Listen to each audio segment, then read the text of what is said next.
নমস্কার, রিভিলিং দি ফ্যাক্টসের একটি নতুন ভ্লগে স্বাগত জানাই আপনাদের সকলকে। আজকে ২৬শে মে। বিগত ১ বা ২ সপ্তাহ জুড়ে প্রতিটি সংবাদপত্র, টেলিভিশন নিউজ চ্যানেল এবং সোশ্যাল মিডিয়ায় খুব বেশি পরিমাণে একটি নাম শোনা যাচ্ছে, রেমাল, আরবি ভাষায় যার অর্থ বালি। এটি একটি ঘূর্ণিঝড়ের নাম, যেটির উৎপত্তি ২০২৪ সালের মে মাসে। এটির ল্যান্ডফল বাংলাদেশে হলেও বাংলার বিভিন্ন এলাকায় এই ঘূর্ণিঝড় তার প্রভাব ফেলবে। তবে আজকের এই ব্লগে আমি এই ঘূর্ণিঝড়ের উৎপত্তি, গতিবেগ অথবা কার্যকারিতা নিয়ে আলোচনা করব না। আমার এই ভিডিওর মূল উদ্দেশ্য হলো আমার অভিজ্ঞতা আপনাদের সকলের সাথে ভাগ করে নেওয়ার। আমার যতদূর মনে হয় এর আগে আমি ৩ থেকে ৪টি এরম বড়সড় ঘূর্ণিঝড় দেখেছি, যার প্রভাব ছিল বিশাল। এখনও অবধি আমি জানি না রেমালের প্রভাব ঠিক কতটা হবে, তবে সতর্কবার্তাগুলি শুনে এবং দেখে যা মনে হচ্ছে রেমাল বেশ ভালোই তাণ্ডব দেখাবে। আমার বাবা সকালেই সব ফুলের গাছের টবগুলোকে সরিয়ে রাখছিল, যাতে ঝড়ে সেগুলোর কোনো ক্ষতি না হয়। আসলে এই ছোট্ট বাগানটি বাবার সবচেয়ে পছন্দের জায়গা। আপনারাও সকলে হয়তো এরম আরও অনেক উদ্যোগ নিয়েছেন যাতে এই ঘূর্ণিঝড়ের ফলে আপনাদের কোনো ক্ষতি না হয়। ঘড়ির কাঁটায় এখন ১টা, আর যেমনটা আপনারা দেখছেন বৃষ্টি শুরু হয়েছে এবং তার সাথে ঝোড়ো হাওয়া বইছে। এখানকার পরিবেশটা বেশ মনোরম হয়ে উঠেছে। বলাই যায় যে কলকাতার তীব্র গরম থেকে একটু রেহাই পাওয়া গেল। তবে এরই মধ্যে দক্ষিণের অনেক জায়গাতেই রেমাল তার প্রভাব ফেলতে শুরু করে দিয়েছে।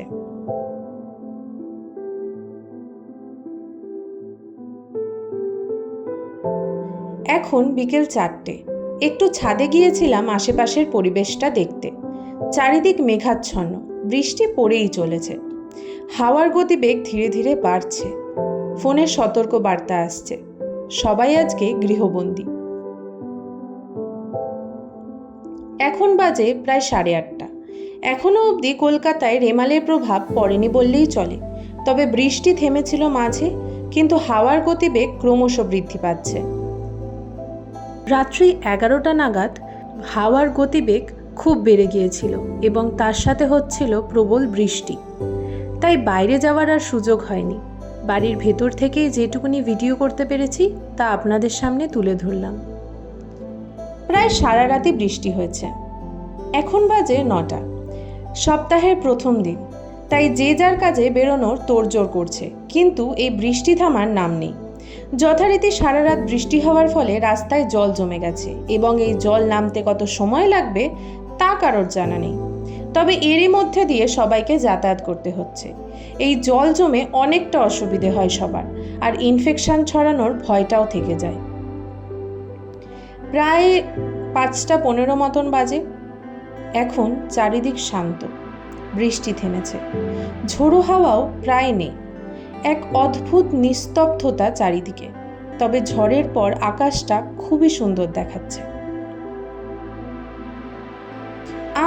আমার পরিবারের ওপর এই ঝড়ের কোনো ক্ষতিকারক প্রভাব না পড়লেও এমন অনেকেই আছেন যারা এই ঝড়ে তাদের বাড়িঘর হারিয়েছেন।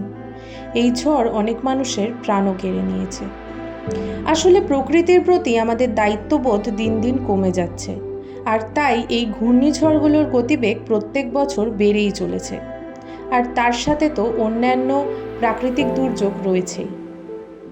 এবার হয়তো আমাদের সত্যি সতর্ক হওয়া উচিত।